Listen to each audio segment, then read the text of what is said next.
Hi guys, today we're going to discuss our um, second to the last lesson. So we're going to discuss lesson 9, Art and Man. So please take note as we go on with our discussion. So we have here first one is identity.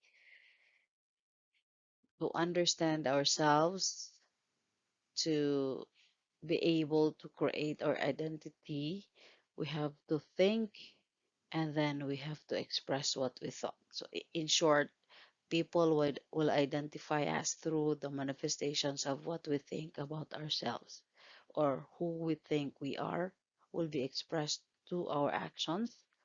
People will see these actions and people will start to understand or will start to identify us through our actions, which are manifestations of what we think of ourselves.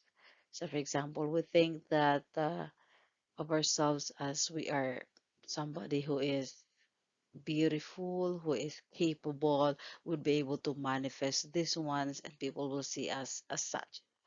So that's identity. O, sino ba si Juan de la Cruz, for example, if you are Juan de la Cruz, sino ba si Juan de la Cruz? O, si Juan de la Cruz yan yung kapitbahay namin na gwapo, matangkad, na kaya lang batugan. Yan. Oh, that's because that's how they see Juan de la Cruz. So that's how they would identify Juan de la Cruz. So pag sinabi, for example, who is Juan de la Cruz? I'm looking for Juan de la Cruz. He's a student. And then you say, but there are five students in my neighborhood. Which of them is Juan de la Cruz? Then you start now describing. Okay? And that is what people see as our manifestation of what we perceive ourselves. That's why in eventually we create our identity through these manifestations. Now, one way of knowing ourselves is through soul making. This is another venue. This is not the main way by which we come to know ourselves, but this is an alternative venue so that we will be able to know ourselves better. And we will come to know the real meaning of what we are doing for everyday life. So through soul making, we will understand why are we doing these things every day? Why do we do this? Why do we participate in this activity? Or like, why do we do art? What has it to do with ourselves? What has it to do with the meaning of our own selves? So that's soul making. So soul making is a form of crafting stories or transforming brief moments into images and symbols. So meaning to say, when we do soul making, we can do soul making through art. It says here by a form of crafting stories. So we can write stories through literary art, but we can also tell stories through painting, through dance. So in short, soul making is art. Okay, you do art so that you can express yourself.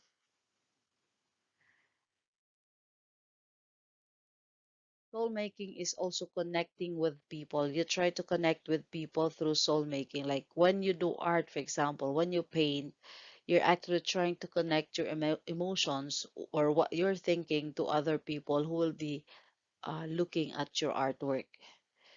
Also, it is understanding culture. Soul making is understanding culture through a certain artwork that you do, you'll be able to understand culture of others. Or no, through the artwork that you do, you'll be able to tell others about your culture, help others understand your culture, and through artwork as well, through your soul making, you'll be able to, through a certain soul making, you are going to look at a particular period of time. You'll come to know the culture of the people behind that particular artwork. So, understanding culture and also embodying tolerance and peace. So that's soul making. Through soul making, you'll be able to embody tolerance, and you'll be able to also embody peace through your soul making.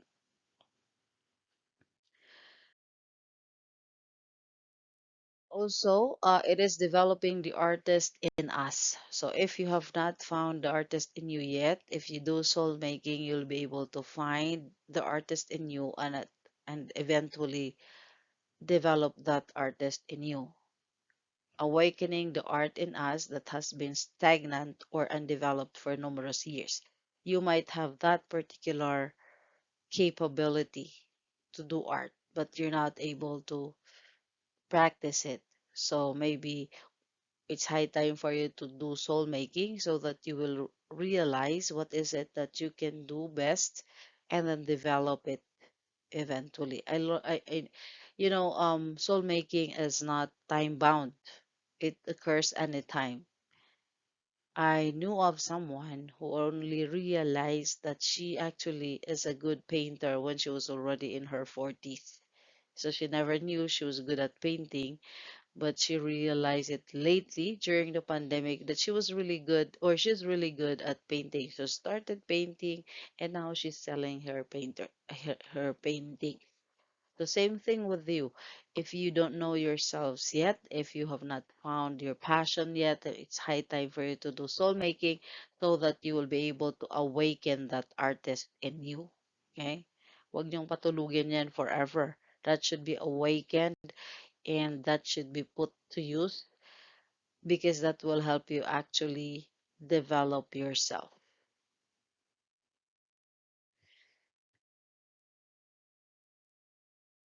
Also, soul making is an opening door for multiple intelligences of expression. Now we have several intelligences. There are eight intelligences, if I'm not mistaken. So we have our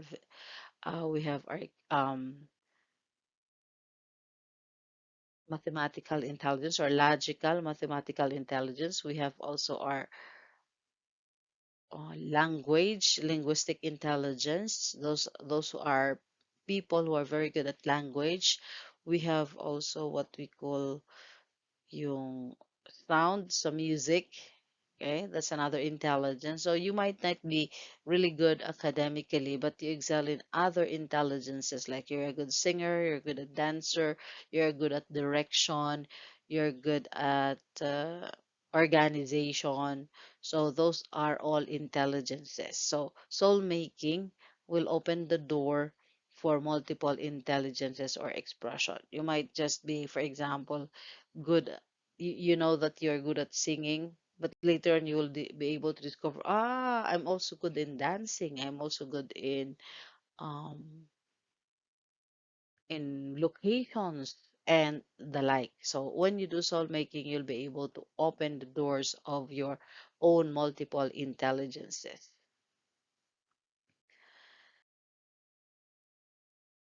It is also an exploration and application of an imagination in an active way. So, what is meant by this one? So, you imagine something, make it active by making it or turning it into a tangible object. Let's say, for example, a painter would think first of an idea or of a design, and then he will now make it active, make it tangible through his painting. Or like an architect will have a design in mind, put it into blueprint, then he will be able to make his imagination active. Okay, so don't let your imagination stay as imagination. Put it to use by making it active. Next can be innate gift or a learned skill or a combination of both. So soul making can be innate. For example, you were really born a painter, you were born a singer, you were born a dancer. So that is what we call innate gift. You were born with it. However, there are those that can be learned. For example, in handicraft, if you're an artisan, you can actually learn how. For example, you were not born to be a maker, but you can learn it. You can go to school to learn the skill and be excellent in that skill. So we call that one learned skill. But there are those who were really born, okay, with the ability, then they are talented, like they were born a singer. So even if they won't go to school to learn how to sing, they are really good at it. So that is innate gift.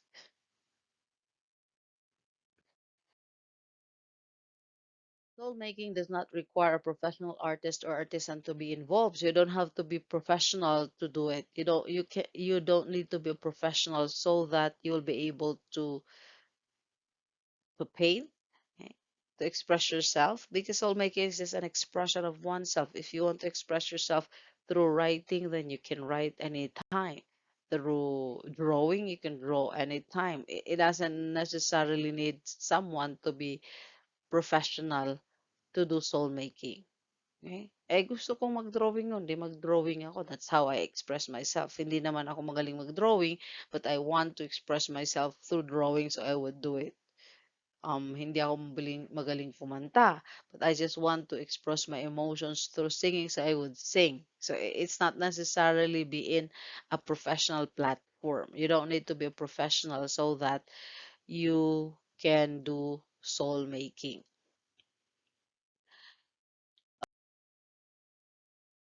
Has no time reference, occurs anytime. This is what I was saying a while back. When you do soul making, it doesn't require any particular time. It happens anytime. The moment you discover something about yourself, then you start soul making.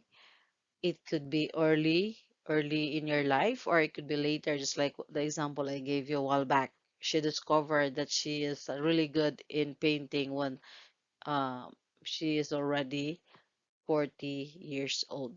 So, di ba? Some of us would discover our ability when we're young.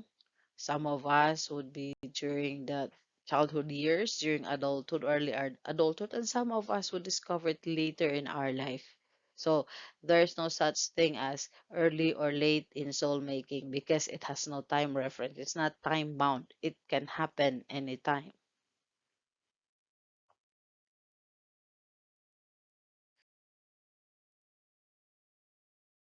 So this one occurs when there is engagement among the person, time, and space, meaning to say, to do soul making requires commitment. You cannot do that if you don't commit yourself. Let's say, for example, you have to engage yourself in it so that you will be able to really find meaning in something, then you have to engage yourself in it.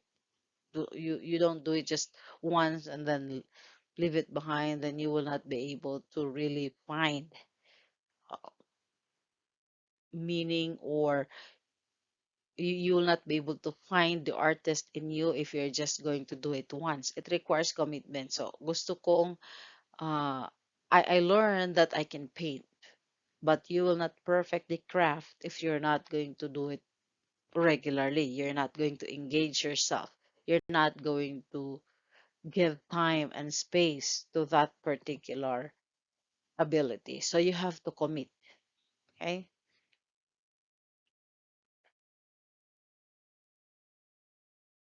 So in making art, so one way of soul making is making art, of course, or making art is really soul making. So in making art, an artist or artisan or even an ordinary person utilizes imagination to survive and live.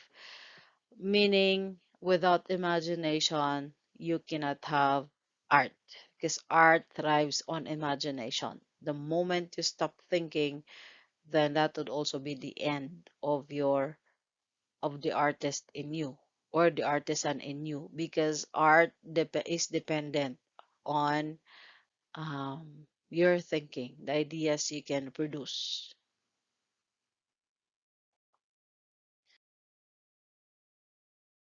So imagination is an important tool in developing an artwork. Okay, so formation of the substance and meaning of art. Natabunan naman na yung ano natin. Okay, so we have here. It varies from each individual with diverse experiences based on what the person would be able to think by the senses or feel by the senses. So, your imagination, through your imagination, you can form something, okay, and you can create meaning through your imagination, okay. But imagination varies from one individual to the other, because what we can think of, the idea that will be formulated in our brain, would be dependent on our experiences. So, for example, you and I would go to um, sunflower field. So both of us would go there, would experience the sunflower. We go there at the same time, on the same day, maybe, and we go there.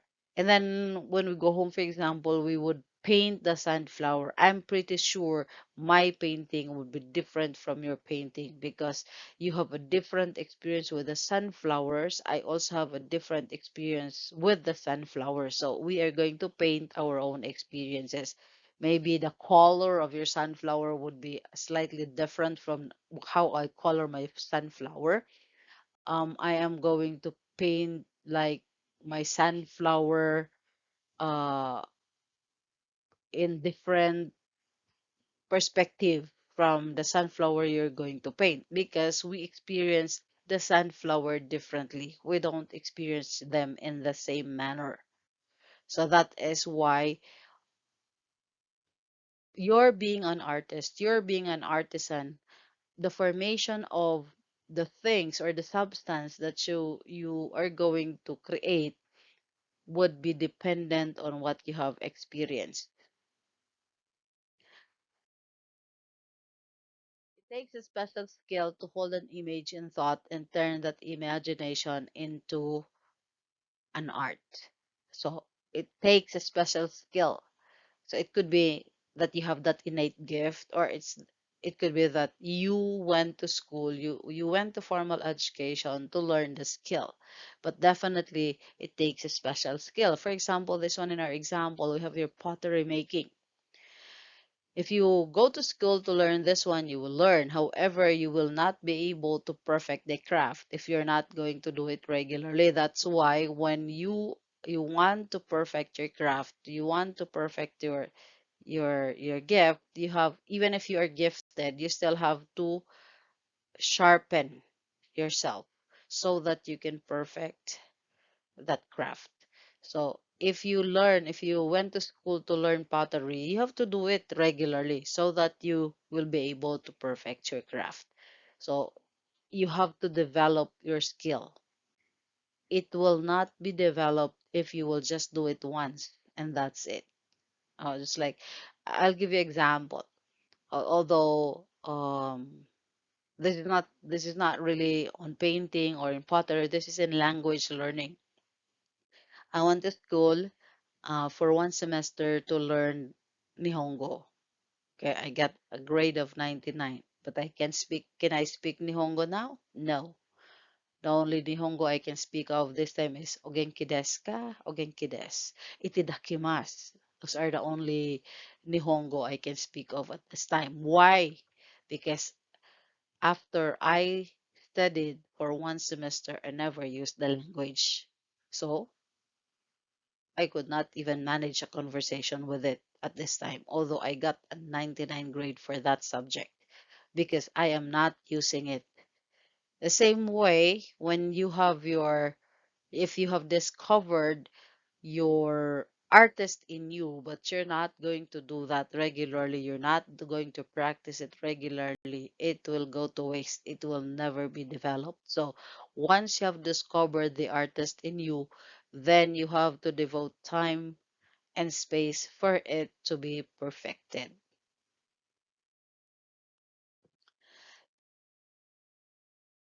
Imagination is always dependent on the action and plays a major role in art production. Okay, so it's your imagination is dependent on the action, because without action, imagination will remain an imagination. So, kunwari, you think of uh, a beautiful view. You imagine a beautiful view. a fantastic one, but it will stay in your mind if you're not going to put it into action. So it will just be gone later. You will forget about it.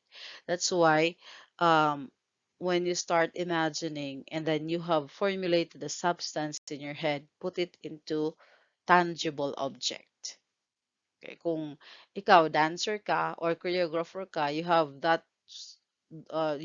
thought of certain choreography in your head, put it into action. Okay?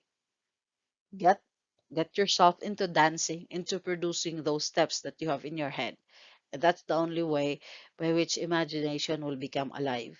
If it stays as an idea, then it will be forgotten and there will be no tangible object um, putting that imagination into action.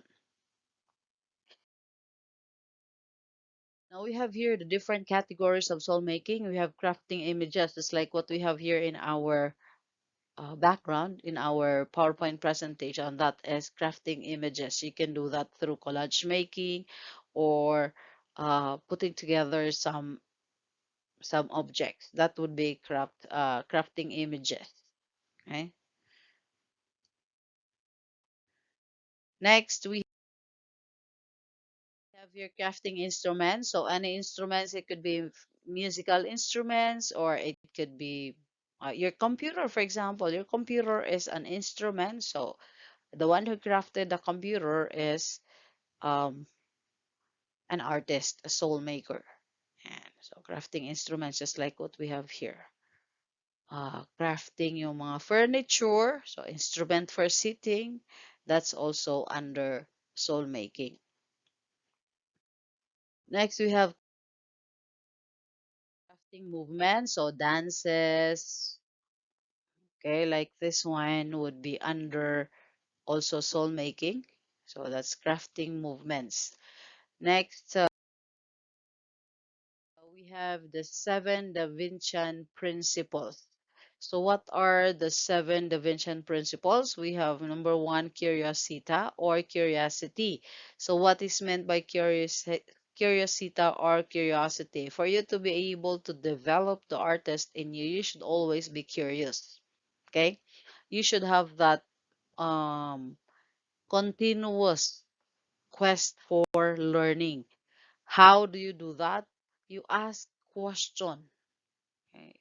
When we say curious, Sita, you're curious. You're not actually going there finding answers. You're going there to ask questions and of course to research for the answers. So continuous learning. You are not satisfied. You continuously ask questions. You continuously take down notes. That's curiosity. Next, dimostrazione. So this is a commitment to test knowledge through experience, persistence, and a willingness to learn from mistakes. So for example, you're curious on how to play the guitar. How do I play the guitar? What are the things? So these are the questions that that are playing in your mind. How do I learn to play the guitar? I I have that passion to play the guitar. So how should I learn that? What are the things that I should do? Why is it that we need to we need to uh, put our fingers on the string? So all those questions, and then you find the answers. Of course, so you have to read books, maybe you have to consult someone so that you will be able to find the answer to those questions. So you were so curious. That means you have a lot of questions in mind, and then you find answers.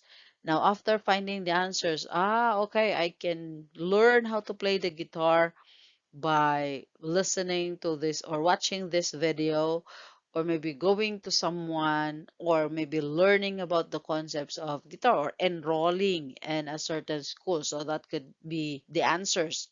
And then now you start learning the guitar. Maybe you went to or you would go to formal education on how to play the guitar. So you started learning, listening to teachers, and looking at the teacher doing it.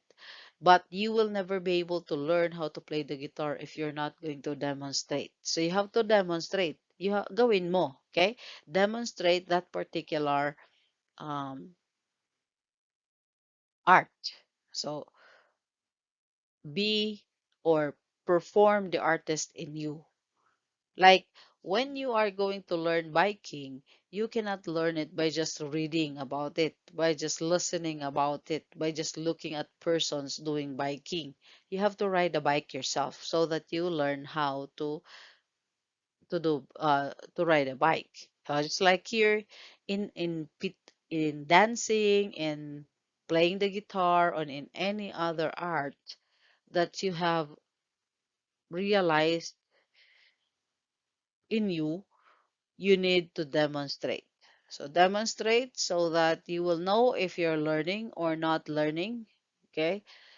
So that you will know your mistakes and you can correct your mistake. You will never be able to learn your mistakes if you are not going to do it yourself. Okay. So do it yourself and then try to see your mistakes and improve on those areas. Next, we have sensazione. This one is the continual refinement of the senses, especially sight, as the means to enliven experience. So, for example, you just learned that you can be a good cook. So you put that into actions, you cook regularly, you learned your mistakes and corrected your mistakes. Now, if you're a cook, what would be the senses that you need to sharpen? Of course, it's the sense of taste or maybe the sense of sight as well, because cooking does not only have to please the taste bud, it has also to please the eyes of the ones who would be eating. Kasi kunwari, you're going to cook something that is delicious.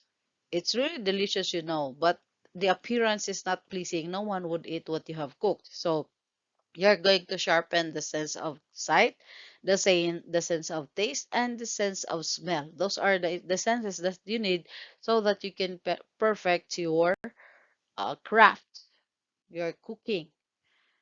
If you are trying to develop your ability to play the guitar, for example, you have to sharpen your sense of hearing, okay, so that you can hear if what you are playing is uh, in tune or out of tune already.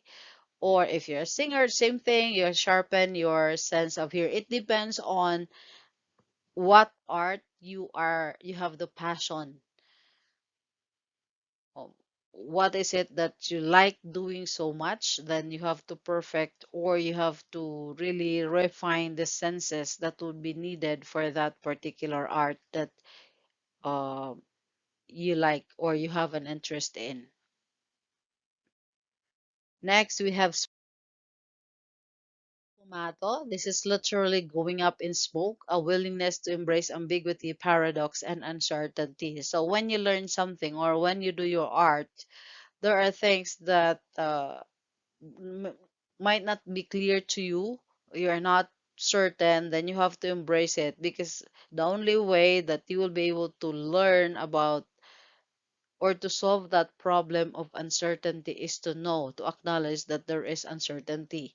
The only way by which we can make and unclear things clear is for us to accept that it's not clear to us, so that we will find ways to make it clear. So that is fumato. Accept that there are things that you don't understand, accept that there are things that you still need to dig deeper into, accept that there are things that are not clear yet, so that you can leave room for improvement. Next, we have arte or scienza, the development of the balance between science and art, logic and imagination, whole brain thinking. So you have to understand that there is balance between science and art. So, for example, when you do painting, you actually also involve science there because you have measurement, you have mixture of colors. So, those are sciences. So, you have to understand that when we do art, like in dancing, for example, we don't just do actions. These are calculated actions, um, like bound by time, bound by when I say bound by time, like let's say for example, one particular act or one particular movement in a dance is um is measured according to the rhythm of the music. So there is science. In art, there is science as well. Next, we have corporalita. This is the cultivation of grace, ambidexterity, fitness, and poise. So when you have already engaged yourself in that particular capability or particular art, then of course you have to devote time, you have to give yourself into it. Then later on, you'll be able to cultivate grace, ambidexterity, fitness, and poise as you do that artwork regularly. So when you dance once, you will not be able to perfect the craft. But if you do dancing regularly, then you will be able to achieve grace. Of course, you'll have fitness, you'll become ambidextrous, you'll become poised as you devote your time on dancing. Next, cognizione. This is a recognition of and appreciation for the interconnectedness of all things and phenomena. So, system thinking. You have to think that everything is interconnected. There's a connection. For example, when you do dancing, you don't just do dancing, you have to learn. So start from the beginning, learning about it, so curiosita, and then demonstratione, and then as you try to perfect your craft, you are now going to uh, accept that there are things that you have not learned yet, that you're still uncertain. So you are going to continuously find answers to those questions. So next we have also yung you have to, if you are learning how to dance, if you're trying to perfect that craft, then you have to sharpen the senses that will be required for that particular art. Okay, and so on. So there is an interconnectedness between and among these principles. So being curious, or to learn how to dance, yeah, you need to be curious about it. You need to demonstrate it. You need to you have to sharpen the senses that would be that those senses that are required for you to perfect your craft in dancing. You need also to practice fumato to analyze what is it that is not yet clear, so that in the process you will find ways so that it will become clear. And of course, when you do dancing, it has something to do with science and art. So that's connessione. Everything is connected to each other. So these are now the information I can share with you about art and man. Thank you very much and have a wonderful day.